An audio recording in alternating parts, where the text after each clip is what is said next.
අපත් එකතු වෙන්නේ ආදරණීය ජීවිතයත් එක්ක. අපි කලින් විශේෂාංගයකින් කතා කරා පිවිතුරු අධ්‍යාපනය ගැන. ඉතින් පිවිතුරු අධ්‍යාපනය ප්‍රායෝගිකව Tamanට ලබා ගන්න පුළුවන් හොඳම විෂයක් තමයි සංගීතය කියන්නේ. ඉතින් අපි මේ විශේෂාංගය තුලින් කතා බහ කරන්න බලාපොරොත්තු වෙනවා සංගීතය ගැන. සංගීතය කියන්නේ මුළු විශ්වයක් යා කරන්න පුළුවන් හොඳම භාෂාවක්. ඉතින් සංගීතය හදාරන විශේෂයෙන්ම අධ්‍යාපන පොදු සහතික පත්‍ර සාමාන්‍ය පෙළ විභාගයට සංගීතය හදාරන දරුදැරියන් මේ වෙලාවේ අපිව නරඹනවා නම් ඔබට මේ විශේෂාංගය ඉතාමත් වටිනා කියන විශේෂාංගයක් වෙයි. මොකද ඔබ වෙනුවෙන්ම තමයි මේ කෘතිය ගැන අපි කතා බහ කරන්න බලාපොරොත්තු වෙන්නේ. අධ්‍යාපන පොදු සහතික පත්‍ර සාමාන්‍ය පෙළ විභාගය සඳහා ආදර්ශ සහ පසුගිය විභාග ප්‍රශ්නෝත්තර කෘතිය මේ පිළිබඳව කතා බහ කරන්න අපි ආරාධනා කරා වයඹ ජාතික අධ්‍යාපන විද්‍යාපීඨයේ කතිකාචාර්ය හේරත් රාජපක්ෂ මහත්මයාට. ආයුබෝවන් සුබෝදෑසනක් ඔබතුමන්ට. ආයුබෝවන් සුබෝදෑසනක් වේවා. අපි සංගීතය ගැන කතා බහ කරන්නේ විශේෂයෙන්ම අපේ ආදරණීය දරුදැරියන් වෙනුවෙන්. හැබැයි සංගීතය ගැන කතා කරද්දී පොඩ්ඩක් අපි ගීතයක් ගායනා නොකරොත් ඒ ගැන අඩුවක් වෙයි නේද? ගීතයක් ගායනා කරලම වැඩසටහන ආරම්භ කරමු. සංගීතය ගීතයත් එක්ක බැඳිච්ච එකක් නේද? ඒ නිසා නමෝ තෙදවරම් පස්වාන් දහසකට බුදුවන්න යහපති යහපති යහපති ගුරුන්දේට ගුරුමංගල හාමුදුරුවන් වහන්සේට එළවා බඳන හාමුදුරුවන්ට නලවා බඳන හාමුදුරුවන්ටත් හත්මදුගත් සේනාවට උරමදුගත් සේනාවට උස්සංගොඩේ 32ක් චතුරක් ගන්නා සිද්ධාත් ශ්‍රී ගුරුමංගල හාමුදුරුවෝ මේ කෝඩිගහේ මුල්ලියලේ පැණිවලු සල් ඔප්පු ගන්නෝ හසේ තරුගානේ පොළවේ වැලිගානේ මුහුදේ රළගානේ වසනාමේ සියලු දෙවි දේවතාවුන් වහන්සේලා මේ කෝඩිගහේ මුල්ලියලේ පැණිවලු සල් ඔප්පු ගන්නෝ ඒ විදිහට තමයි ඉතින් සංගීතය ගැන කතා බහ කරද්දී නොයෙකුත් කවි තාල ගීත නොයෙකුත් දේවල් තියෙනවා විභාගයට ඕන කරන දේවල් නේද? අපි මුලින්ම කතා කරමු මේ සාමාන්‍ය පෙළ ප්‍රශ්න පත්‍රයක් හදද්දී කොහොමද මේ ප්‍රශ්න පත්‍රය හැදෙන්නේ? විශේෂයෙන්ම මේ සංගීතය කියන කාරණේදී ටිකක් වෙනස්. මොකද ප්‍රායෝගික පරීක්ෂණ වෙනම තියෙනවා, ලිඛිත භාෂාවෙන් ලියන ඒවා වෙනම තියෙනවා. එතකොට මේ ප්‍රශ්න පත්‍රයේ ව්‍යුහය මොන විදිහකටද සකස් වෙන්නේ? ඔව් මම මුලින්ම ගායනා කළ ගීතයේ පිළිබඳවත් පැහැදිලි කිරීමක් කරලා ඉන්නම්. බඹර යාදින්න කියන ගීතයක්. ඒක අපේ ගීතයක්. ඒක නිසා මම ගායනා කරේ අපේ දෙයක් නිසා. දේශීය ජන සංගීතයේ තියෙන. මේක විෂය නිර්දේශයට තියෙන එකක් බඹර ගීත. ඔබතුමිය කතා කළ පෙරදිග සංගීතය. සංගීතය කියන්නේ සැබවින්ම දරුවෙකුගේ ශික්ෂණය ඇති කරන විෂය ධාරාවක් සංගීතය. එතකොට පෙරදිග සංගීතය උතුරු ඉන්දියානු සංගීතය, හින්දුස්ථානි සංගීතය කියලා කියනවා. මේ සංගීතය තුල විෂය නිර්දේශය ලංකාවේ පාසල් විෂය නිර්දේශය සකස් වෙලා තියෙනවා ප්‍රධාන සන්ධාර 5ක් යටතේ. සිද්ධාන්ත කියන සන්ධාරයේ තියෙනවා. ඒ වගේම ප්‍රායෝගික කොටස් මේ විෂය තුල ඇතුළත් වෙලා තිනවා. ඊළඟට සංස්කෘතික පසුබිම ඇතුළත් වෙලා තියෙනවා. නිර්මාණකරණය ඇතුළත් වෙලා තියෙනවා. ඒ වගේම රසවින්දනය කියන කොටස් ඇතුළත් වෙලා තියෙනවා. මෙන්න මේ කියන සන්ධාරයන් 5 යටතේ තමයි විෂය නිර්දේශය නිර්මාණය වෙලා තියෙන්නේ. එතකොට සාමාන්‍ය පෙළ අපොස සාමාන්‍ය පෙළ විභාගයේදී මෙන්න මේ කියන ශේෂ්ත්‍ර 5 ඔස්සේම ළමයා ප්‍රගුණ කළ සංගීත ඥානය ඇගීම තමයි සිද්ධ කරන්නේ. ඒකෙදී ඔබතුමී කියවා වගේ ප්‍රායෝගික විෂය ප්‍රායෝගික හැකියාවන් සඳහා වෙනම ප්‍රායෝගික පරීක්ෂණයක් තියෙනවා. අනිත් ලිඛිත කොටස් සඳහා ලිඛිත ප්‍රශ්න පත්‍ර දෙකක් ලැබෙනවා දරුවන්ට. ඒකේ බහුවර්ණ කියන්නේ තෝරන්න බහුවර්ණ 40කින් යුක්ත ප්‍රශ්න පත්‍රයක් තමයි සකස් වෙන්නේ. ලකුණු දෙක බැගින් ලැබෙනවා. ඒ වගේම ඊට අමතරව ලිඛිත ප්‍රශ්න පත්‍රය ප්‍රශ්න 7කින් විතර සමන්විත වෙනවා. බොහෝ විට 8ක් නැත්නම් 7ක් ඒක වෙනස් වෙනවා සමහර වර්ෂවල. කෙසේ වෙතත් ළමයෙකුට ලියන්න පුළුවන් ප්‍රශ්න 5කට තෝරාගෙන ලියන්න සිද්ධ වෙනවා. එතකොට ලකුණු ලැබෙනවා ලකුණු 60ක්. ඉස්සරලා ලිඛිත පරීක්ෂණ. ඉස්සරලා 40යි දෙවෙනි පේපර් එකට දෙවන ප්‍රශ්න පත්‍රයට ලකුණු 60යි. එතකොට එතන ලිඛිත කොටසට ලකුණු 100ක් ලැබෙනවා. ඊළඟට ප්‍රායෝගික පරීක්ෂණයට ලකුණු 100ක් වෙනම ලැබෙනවා. වෙනම ප්‍රායෝගික පරීක්ෂණ මණ්ඩලයක් ඉදිරියේ තමයි පෙනී සිටින්න ඕන. පෙනී සිටිනකොට ඔහුට හෝ ඇයට තමන්ගේ හැකියාවන් ඉදිරිපත් කිරීම වෙනුවෙන් ලකුණු 100ක් ලැබෙනවා. දැන් මේ ප්‍රායෝගික පරීක්ෂණය ගැන කතා කරද්දී දැන් සමහර දරුවෝ ඉන්නවා ටිකක් තැති ගැන්මක් තියෙනවා ප්‍රායෝගික පරීක්ෂණයට යද්දි නේද? දැන් සාමාන්‍යයෙන් හැබැයි වැඩිපුරම මේ ලකුණු වැඩිපුර ලබා ගන්න පුළුවන් තමන්ගේ දැනුමත් එක්ක තමන්ගේ හැකියාවත් එක්ක ප්‍රායෝගික පරීක්ෂණයෙන් වැඩිපුර ලකුණු ලබා ගැනීමේ හැකියාවක් තියනවද? නැත්නම් මොනවද මේ වගේ වෙලාවල් වලදී දරුවන් කරන වැරදි? ඔව් ප්‍රායෝගික පරීක්ෂණය එක කොටසක්. ප්‍රායෝගික පරීක්ෂණය ඔබ කිව්වා වගේම දරුවන්ගේ තියෙන හැකියාවන් කුසලතාවයන් උපතින් ගේන්න පුළුවන් සමහර විට නැත්නම් ප්‍රායෝගික විෂයක් නිසා ප්‍රායෝගිකව පුහුණු වීම මගින් සතත අභ්‍යාස කිරීම මගින් ප්‍රගුණ කර ගන්නා ලද හැකියාවන් තමයි මේකේ ඇගීමට භාජනය කරන්නේ. ඔබ කිව්වා වගේම නිවැරදි ඒ අත්දැකීම් ලැබිලා තියෙනවා. ළමයි බොහෝ විට ප්‍රායෝගික පරීක්ෂණයේදී බොහෝ දරුවන් තැතිගැන්මට ලක් වෙනවා. හොඳ හැකියාවන් තියෙන දරුවෝ සිටිනවා. හැබැයි පරීක්ෂණ මණ්ඩලයේ ඉදිරියේ තැතිගැන්ම නිසා උන්ගේ හැකියාවන් නිවැරදිව ප්‍රදර්ශනය කරන්න ඉඩ ප්‍රස්තාව අහිමි වෙනවා. ඒක නිසා ලකුණු අහිමි කරගන්න. ඒක නිසා ප්‍රායෝගික පරීක්ෂණයට ඉදිරිපත් වන දරුවන් විශේෂයෙන් දැන් ගිය වර්ෂයේ විභාගයට පෙනී සිටි දරුවන් ළඟදී ඔවුන්ට ප්‍රායෝගික පරීක්ෂණේ තියෙනවා. පළමු කාරණය තමයි සැබෑවින්ම ප්‍රායෝගිකව පුහුණු වෙන්න ඕනේ. ඉදිරිපත් කරන්න. ප්‍රායෝගික පුහුණුවක් ඇතුව යන්න ඕනේ තමන්ගේ හැකියාවන් ප්‍රදර්ශනය කරන්න. ඊළඟ දෙවෙනි කාරණේ තමයි වැදගත් වෙන්නේ බය නැතුව ඉදිරිපත් කරන්න ඕනේ පරීක්ෂක මණ්ඩලයේ ඉදිරියේ. නිර්භයව ඉදිරිපත් කරන්න ඕනේ ඒ තමන් තුළ තියෙන හැකියාවන්. එවිට තමයි පරීක්ෂණ මණ්ඩලයෙන් ලකුණු ලබා ගන්න පුළුවන්. ඒ වගේම කිව යුතුයි සැබවින්ම දැන් ප්‍රායෝගික පරීක්ෂණයට සමහර දරුවෝ ඉදිරිපත් වෙන්නේ. සැබවින්ම මේ බය නිසා දැන් සංගීත විෂය පමණක් නොවේ ප්‍රායෝගිකව අපේ නර්තන විෂයේදී නාට්‍ය හරං කලා විෂයේදී මේ සාමාන්‍ය පෙළ දරුවෝ බොහෝ පිරිසක් ප්‍රායෝගික පරීක්ෂණයට ඉදිරිපත් වෙනවා. හේතුවක් තියෙනවා. හේතුව සැබවින්ම මේ ප්‍රායෝගික පරීක්ෂණයට ඉදිරිපත් නොවෙන්න හේතුව මා දකින්නේ ඔවුන් ඒ පිළිබඳ වැඩි සැලකිල්ලක් දක්වන්නේ. සමහර දරුවෝ මෙහෙමත් හිතනවා. පාසල් විෂය නිර්දේශය ගත්තාම අපට ගණිතය, විද්‍යාව, ඉංග්‍රීසි ප්‍රධාන විෂයන් කියලා තියෙනවනේ අපි ඔව් සලකනවා. මේ විෂයන් පාස් වුණාම ඇති කියලා සමහර විට. සමහර දරුවෝ දැන් විභාගයේ ලියවන් පස්සේ ලියලා ඉවරුනන් පස්සේ බොහෝ විට ප්‍රායෝගික පරීක්ෂණේ තියෙන මේ පිළිබඳ මේ අවධානය යොමු කරන්න. ඉතින් පාසලේ සිටින ගුරුවරු බොහොම අමාරුවෙන් තමයි දරුවෝ ගෙන්නගන්නේ. මම දැකලා තියෙනවා විදුහල්පතිතුමා මාර්ගයෙන් ලියුම් යවලා දෙමව්පියෝ සමහර ගම්වල තරමටම ඔව් සමහර දරුවෝ බය වෙනවා. ඉතින් මම මේ දරුවන්ගෙන් ඉල්ලන්නේ මේ ළඟදී පෙනී සිටින දරුවන්ගෙන් නිර්භයව බය වෙන්න එපා. ප්‍රායෝගික පරීක්ෂණයට ඉදිරිපත් වෙන්න. ඔබ ගිහිල්ලා ඉදිරිපත් වුණොත් ප්‍රායෝගික පරීක්ෂණේ මම හිතන්නේ පරීක්ෂණ මණ්ඩලයේ එක ලකුණ බැගින් ලබා දුන්නත් ඔබට ලකුණු මම හිතන්නේ 30ක් 40ක් ගන්න පුළුවන්. ඉතාමත් පහසුවෙන් ගන්න පුළුවන්. මොකද ගිහිල්ලා ප්‍රායෝගික පරීක්ෂණ ඉදිරිම වාඩි වුණොත් එහෙම ඔහුට හෝ ඇයට ලකුණු මේ උත්සාහ කරොත් එක ලකුණ බැගින් හරි දෙන්න කියලා ප්‍රායෝගික පරීක්ෂණ පිළිතුරු පත්‍රයේ සඳහන් වෙනවා. එතකොට මේ ලකුණු ටික එකතු කරගන්න පුළුවන්. මේ අපරාධයක් මේ වෙන්නේ මේ සමස්ත අධ්‍යාපන පද්ධතියේ මා දකින්න දෙයක්. ඒක නිවැරදි විය යුතුයි සැබවින්ම. ඒක නිසා මේ මන් දරුවන්ගේ ඉතාමත් ආදරයෙන් ඉල්ලා සිටින්නේ ප්‍රායෝගික පරීක්ෂණෙදී ඉදිරිපත් වෙන්න කිසිම බියක් වෙන්න එපා. මේ ඔබට විෂය කරුණු කියා දුන්න ගුරුවරුම තමයි මේ ප්‍රායෝගික පරීක්ෂණේ සිටින්නේ. ඔවුන් දිහා වැරදිවට බලන්න එපා. ඔවුන් දෙමව්පියන් වගේමයි ඔබේ ගුරු දෙමව්පියන් වගේමයි බොහොම දයාවෙන් අනුකම්පාවෙන් ඔබ කෙරේ ලකුණු ලබා දෙනවා. ඒක නිසා නැවතත් කාරුණිකව ඉල්ලා සිටින ප්‍රායෝගික පරීක්ෂණයට අනිවාර්යයෙන් ඉදිරිපත් වෙන්න. කොහොමත් ඒ වගේ වෙලාවක ගුරුවරයෙක් බලන්නේ පුළුවන් උපරිමයෙන් ලකුණු ලබා දෙන්නේ නේද? සැබවින්ම 99%ක් ගුරුවරුන් එපරිද්දෙන්මයි. දරුවාගේ අනාගතය වෙනුවෙන් නැත්නම් දරුවාගේ යහපත වෙනුවෙන් දරුවාට ඒ සාමාර්ථයක් ගන්න, ඉහළ සාමාර්ථයක් ගන්න ලකුණක් දෙන්න පුළුවන් කොතනද කියලා තමයි ගුරුවරු බලන්නේ.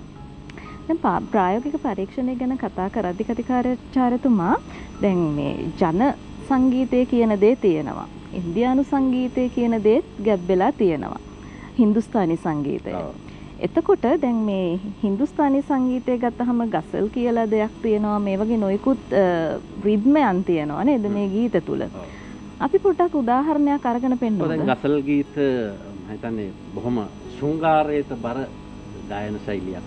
ගසල් ගීත හින්දුස්ථානි සංගීතයේ තියෙන මම හිතන්නේ සුවිශේෂී ගායන ශෛලියක්. ඒ ගීත අහනකොට මම හිතන්නේ අපේ විෂය අරමුණු තියෙනවා. විෂය අරමුණ වල පළවෙනි අරමුණ තමයි හින්දුස්ථානි සංගීතයේ ගායන වාදන ආශ්‍රයෙන් දරුවන් ශික්ෂණය ලැබිය යුතුයි කියලා.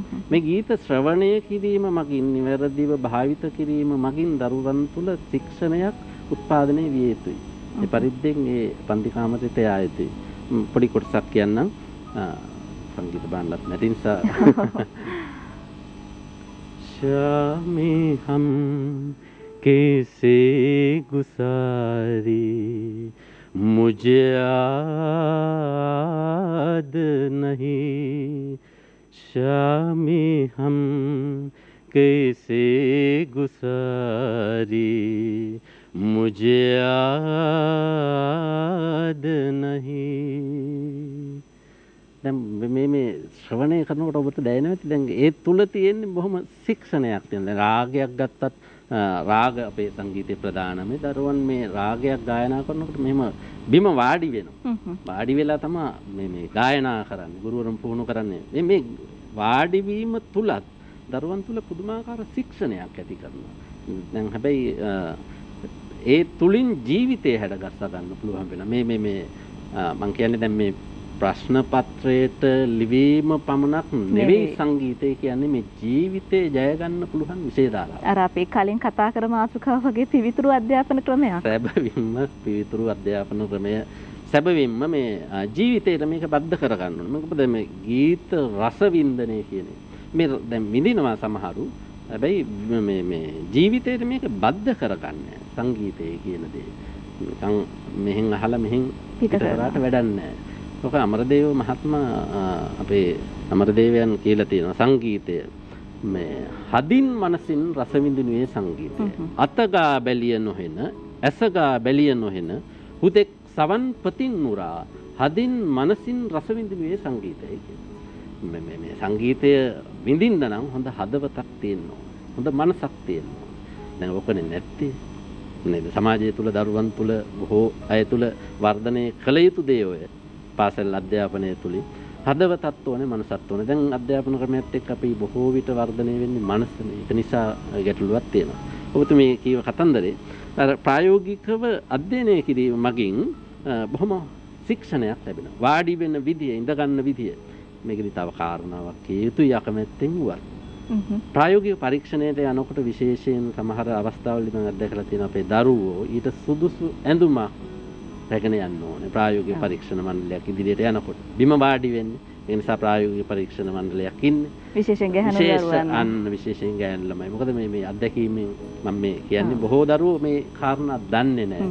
මේවා ක්‍රියාත්මක කරන්නේ. එතකොට අපහසුතාවයටපත් වෙනවා ඔබේ ප්‍රායෝගික පරීක්ෂණ මණ්ඩලයේ ගුරුවරු. ඒ නිසා ඒ වාගේ ඒ තුලත් තියෙන ශික්ෂණයක්. හැබැයි ඇඳුමෙන් පැළඳුමෙන් හැදියාවෙන් මේ ශික්ෂණය ලබා ගත යුතු වෙනවා. ඔව් ඉතින් මේ කරුණු කාරණා තවත් බොහෝ දේවල් තියෙනවා කතා බහ කරන්නට. ඊට ප්‍රථමයෙන් අපි කෙටි විරාමයක් ලබාගෙන නැවතත් එකතු වෙනවා ආදරණීය ජීවිතයත් එක්ක.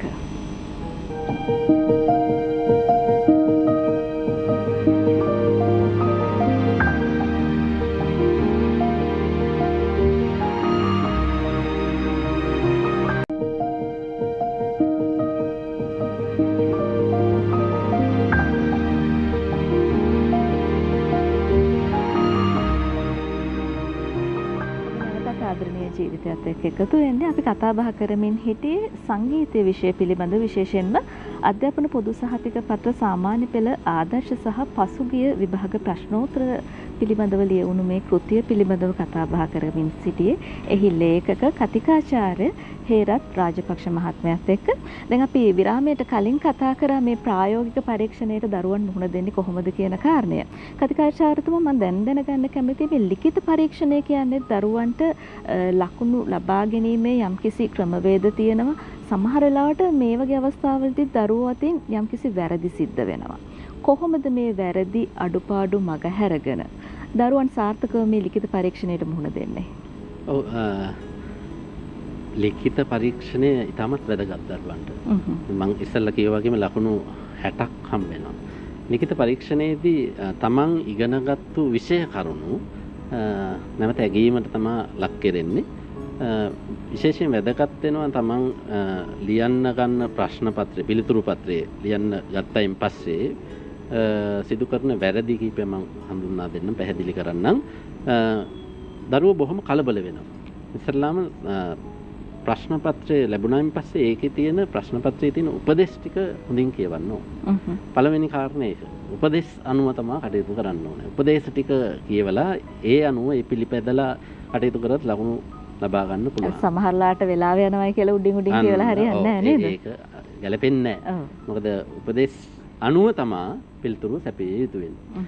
ඒකේ පළවෙනි කොටසේදී මම පළවෙනි පත්‍රයේදී මම ඉස්සෙල්ලා කිව්වා වගේම ඔබට බොහෝ විට තියෙන්නේ වර්ණ තෝරන්න තියෙන්නේ. නිවැරදි පිළිතුර නැත්නම් නොගැලපෙන පිළිතුර බහුවර්ණ වර්ග තියෙනවා අපේ විශේෂයෙන්. එතකොට උපදේශය අනුව තමයි ඔබට තෝරන්න වෙන්නේ. සමහර විට දරුවෙකුට මෙහෙම වෙන්න පුළුවන්. ඔය බහුවර්ණ ප්‍රශ්න පත්‍රය කරගෙන යනකොට කීපයක් දරුවට මතකයි, සමහර වෙලාවට එකක් ගත්තාම අමතකයි. අර සමහරුන්ට මතකයේ තිබුණා මේ දිව අග තියෙනවා කිය මතක් කරන්නේ නෑ. අන්න ඒ වගේ අවස්ථා එන්න පුළුවන්. දැන් දරුවෝ ඔහොම වුණායින් පස්සේ හැබැයි අර ප්‍රශ්න පත්‍රයේට නියමිත කාලයක් තියෙනවා.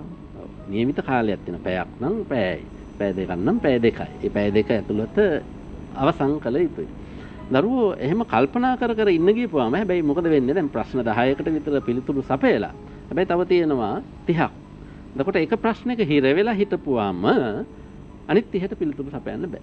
ඒක නිසා දරුවන් ප්‍රශ්න පත්‍ර බහුවර්ණ ප්‍රශ්න පත්‍රයේදී මම මේ කියන්නේ ලියන්න ගත්තාම ඔබ දන්න පිළිතුරු සපයන්න පුළුවන් ප්‍රශ්න වලට පිළිතුරු සපයාගෙන යන්න. අපහසු වේවා මාක් කරන්න. මාක් කරගෙන 40ටම යන්න. එතකොට ඔබට පුළුවන් ඉක්මනින් ඔබ දන්න ටිකට පිළිතුරු සපයන්න. එතකොට මේ කාලය ගැටලුවක් එන්නේ නැහැ. කාලය ඉතුරුයි. එතකොට ඊළඟ වටේදී ඔබට පුළුවන් අර අපහසු ඒ වගේනුත් ඔබට අමතක වෙලා තිබුණු දේවල් නැවත මතක් කරගෙන පිළිතුරු සපයන්න. එතකොට අවසන් වෙනකොට ඔබට කීපයක් සමහර විට ඉතුරු වෙයි නොදන්න දේවල්. ඒ ටික අයින් කරන්නත් පුළුවන් ඕන. නැත්නම් කල්පනා කරලා පිළිතුරු සපයන්නත් පුළුවන්. ඒක කාලේ ඉතුරු කරගන්න ඕනේ ඔන්න ඔහොම. එහෙම නැති වුණොත් එහෙම දැන් එක ප්‍රශ්නයක නොදන්න ප්‍රශ්නයක හිර වෙලා හිටියොත් එහෙම ළමයට අපරාධයක් වෙනවා. ඒ නිසා පළවෙනි ප්‍රශ්න පත්‍රයේදී ඔන්න ඔය කාරණේ හොඳට මතක තියාගන්න. ඊළඟට දෙවෙනි ප්‍රශ්න පත්‍රයට පිළිතුරු සපයනකොටත් ඒ වගේමයි. ඒකේ තියෙනවා පළවෙනි ප්‍රශ්නය අනිවාර්යයි. ඒකේ කෙටි ප්‍රශ්න 10ක් තියෙනවා. කෙටි පිළිතුරු අපේක්ෂාවෙන් ලිඛිතව. ඒකෙත් ඒ වගේම ලියන්න ගත්තන් පස්සේ හොඳට මතක තියාගන්න තමන්ගේ විභාගාංකය අනිවාර්යෙන් යොදන්න ඕනේ. ඊළඟ කාරණේ තමයි වරද්දනම දේ තමයි මොකද්ද? ප්‍රශ්න අංකය. ප්‍රශ්න අංකය. සමහර වෙලාවට අපි දැන් ප්‍රශ්නේ තෝරා ගන්නවා, ප්‍රශ්න ටික තෝරා ගන්නවා. පළමු කොටම එහෙමනේ කරන්නේ. පේපර් එක ගත්තන් පස්සේ තමන්ට ලියන්න පුළුවන් ප්‍රශ්න මොනවද කියලා තෝරා ගන්න. මාක් කරගන්න. තෝරාගෙන ඒකෙන් තමන්ට කැමති පිළිවෙලට ලියන්න පුළුවන්, ගැටලුවක් නැහැ. දීලා තියෙන උපදේශ කියවන්න කිව්වේ එකයි ප්‍රශ්න පත්‍රයේ තියෙනවා. එතකොට අලුත් පිටුවකින් ආරම්භ කරන්න ප්‍රශ්න අංකය යොදන්න මෙන්න මේවා හරි වැදගත් වෙනවා. ළමයි කරන්නේ දැන් අපි හිතමු ලියන්න ගත්තේ දෙවනි ප්‍රශ්නේ කියලා ඉස්සෙල්ලාම. හැබැයි සමහර ළමයි දාන්නේ අංක 1. ඉස්සෙල්ලාම ලියන ඉන්න අංක 1. ප්‍රශ්න අංකේ නෙමෙයි දාන්නේ. ඕක වැරද්දක්. ලොකු වැරද්දක් කරනවා. එතකොට ප්‍රශ්න 6ක් 7ක් යනකොට ප්‍රශ්න අංක වැරදි. එතකොට පිළිතුරු බලනකොට මේ ගැටලුවක්. මොකද ප්‍රශ්න අංකයට නිවැරදි පිළිතුරු ලැබෙන්නේ නැහැ. දැන් අපි ඒක නිසා දෙවෙනි ප්‍රශ්න පත්‍රයේදී විශේෂයෙන් දරුවන්ගෙන් ඉල්ලා සිටින්නේ ප්‍රශ්න තෝරාගෙන සටහන් කරගෙන වඩාත් වැදගත් වෙනවා තමන් තෝරාගන්න ප්‍රශ්න සඳහා පිළිතුරු සැපීමේදී අංකය යොදන්න. ඒ වගේම අර මම මුලින් කිව්වා වගේම ඔබ මේ දකින්නේ අපි දැන් මේ අවස්ථාවේදී සාකච්ඡා කරන කෘතිය විශේෂයෙන්ම අධ්‍යාපන පොදු සහතික පත්‍ර සාමාන්‍ය පෙළ විභාගය සඳහා නිර්දේශිත සංගීත විෂයට අදාළ පසුගිය ප්‍රශ්න පත්‍ර සහ ආදර්ශ ප්‍රශ්න පත්‍ර කිහිපයක් මේ කෘතියේ ඇතුළත් වෙනවා. ඉතින් ඒ ගැන තමයි අපි කතා බහ කරමින් ඉන්නේ. සැබවින්ම මාස්ටර් මයින් අපේ MD ගුණසේන සහ සමාගමත් සමග සම්බන්ධ වෙලා තමයි නිර්මාණය කළේ. දරුවන්ට මේ කියන කාරණේ හොඳට අවබෝධ කරගන්න පුළුවන්. මාස්ටර්මයින්ඩ් අරගෙන බැලුවොත් එහෙම මොකද උපදේශ අවශ්‍ය උපදේශ අපි සඳහන් කරලා තියෙනවා. දැන් අර පළවෙනි ප්‍රශ්නේ උනත් කොටස් 10ක් තියෙනවා. ඒ කොටස් 10ෙත් ඔබ නොදන්න දේවල් තියෙනවා නම් අර අංක දාලා හිස් තියලා ලියාගෙන යන්න පුළුවන්. මම මේ කියන්නේ කාලය ඉතුරු කරගන්න කාලය තමයි වැදගත් වෙන්නේ ලියනකොට. නැත්තම් ළමයිට අවසානයේ කියනවා බොහෝ අය එළියට ගිහිල්ලා සර් ලීවා. හැබැයි ප්‍රශ්න එකමාරකට ලියා ගන්න කාලෙ මදි වුණා. එතුමා කියන විදිහට ප්‍රශ්න පත්‍රයට නිවැරදිව සාර්ථකව පිළිතුරු සැපයුවොත් ඔබට පුළුවන් විභාගයේ ජයග්‍රහණය කරන්න. ඉතින් දැන් බොහෝ දරුවන් ඉන්නවා සමහර වෙලාවට මේ විෂය නිර්දේශය ගැන හරියම අවබෝධයක් නැහැ. අපි පොඩ්ඩක් කතා කරමු විෂය නිර්දේශය විශේෂයෙන්ම මේ සංගීත විෂයේ තියෙන විෂය නිර්දේශය මොන විදිහටද සකස් වෙන්නේ? ඔව් සංගීත විෂය නිර්දේශය මම ඉස්සෙල්ලා කිව්වා වගේම ප්‍රධාන සන්දාර පහක් යටතේ තමයි නිර්මාණය වෙන්නේ. සංගීතයේ තියෙන සිද්ධාන්තමය කරුණු ඇතුළත් වෙනවා. ඒ වගේම සංගීතයේ අපේ සංස්කෘතික පසුබිම අපේ සංස්කෘතියේ යම් යම් ගායනා තියෙනවා. අපේ උදාහරණයක් විදිහට ගත්තොත් අපේ පැල්ගී, පතල්ගී, බඹරගී මේවා සංස්කෘතික පසුබිමක් තියෙනවා. ඒ පසුබිම අධ්‍යයනය කරන්න ඊට ප්‍රස්තාව ලැබෙනවා. ඒ වගේම තමයි රසවින්දනය කියන එක වැදගත් වෙනවා. සංගීතය කියන දේ තුල ප්‍රධානතම දෙයක් තමයි රසය කියන්නේ. විශ්ව භාෂාවක්. විශ්ව භාෂාවක් සැබවින්ම රසය කාටද දෙන දෙයක්. රසවින්දනය පුංචි කාලේ ඉඳන් අපි පාසල් අධ්‍යාපනයේ සංගීත විෂය නිර්දේශය තුල සෑම දරුවෙකුටම රසයත් එක්ක තමයි මේ මනස සකස් කරගන්න කියලා දෙන්නේ. ඒ නිසා රසවින්දන කොටසක් ඇතුළත් වෙනවා. පුංචි කාලේ ඉඳන්ම දරුවන්ට තියෙන නිර්මාණ කරන කවි ගීත නිර්මාණය කරන්න. පුංචි ගීත නිර්මාණය කරන්න, ඒවට තනු නිර්මාණය කරන්න නිර්මාණාත්මක කොටසක් තියෙනවා. මෙන්න මේ කියන කාරණා පහ යටතේ සන්ධාරයන් පහ යටතේ තමයි විෂය නිර්දේශය සකස් වෙන්නේ. එතකොට මම අර ඉස්සෙල්ලා කිව්වා ප්‍රායෝගික කොටස වෙනම මේ අපි ඇගීමට භාජනය කරනවා. අනිත් කාරණා හතර අනිත් සන්ධාරයන් හතර අර ප්‍රශ්න පත්‍රයේදී ඇගීමට භාජනය කරනවා. ඔව් ඉතින් අපි කලිනුත් සඳහන් කරන්නේ මේ ප්‍රායෝගික කොටසින් වැඩිපුර ලකුණු ලබා ගැනීමේ හැකියාවක් තියෙනවායි කියලා ඔබට.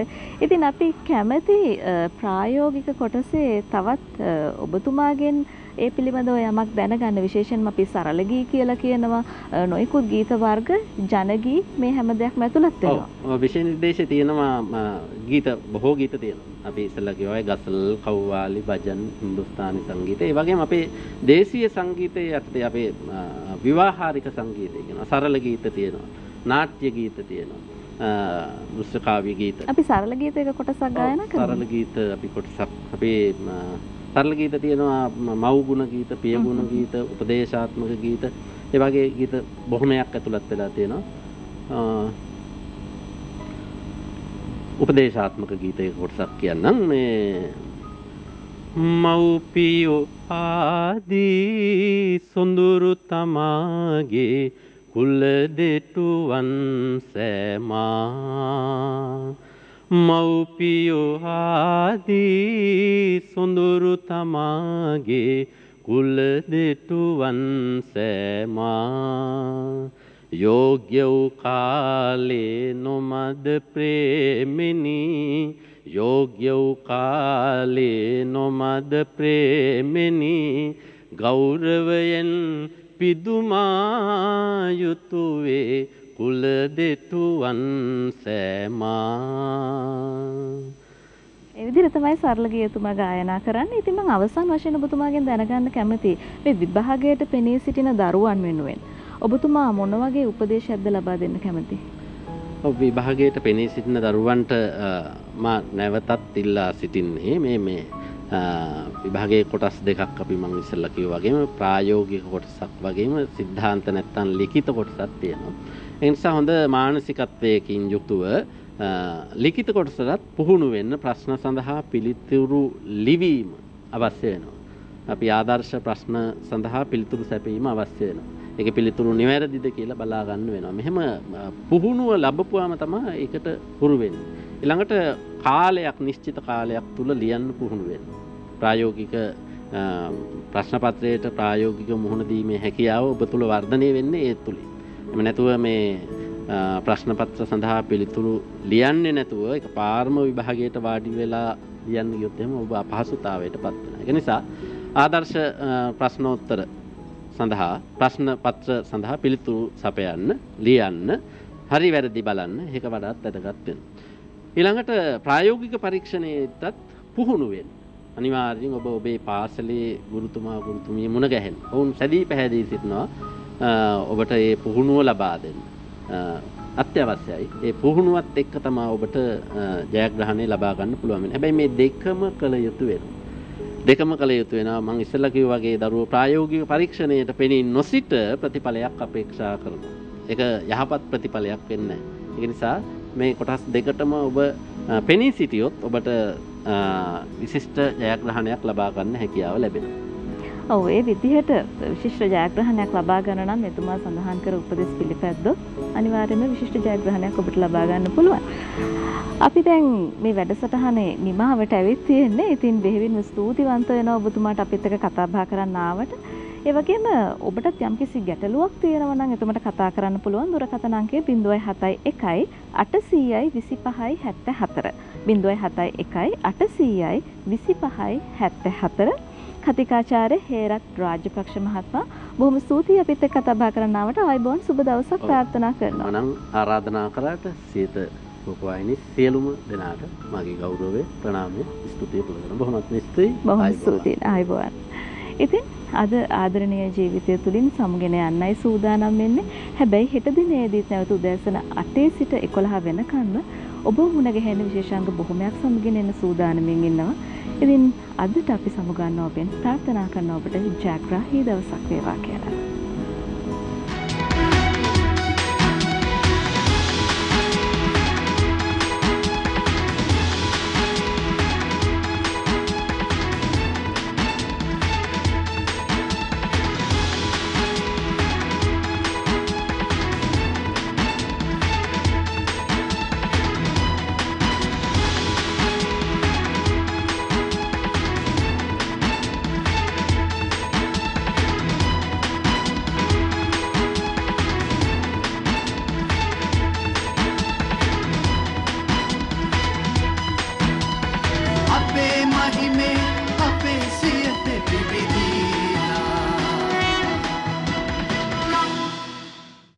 දිනපතා අලුත් වීඩියෝ සහ ප්‍රවෘත්ති නැරඹීමට ඉහත බටන් එක ක්ලික් කර සියත TV සබ්ස්ක්‍රයිබ් කරන්න.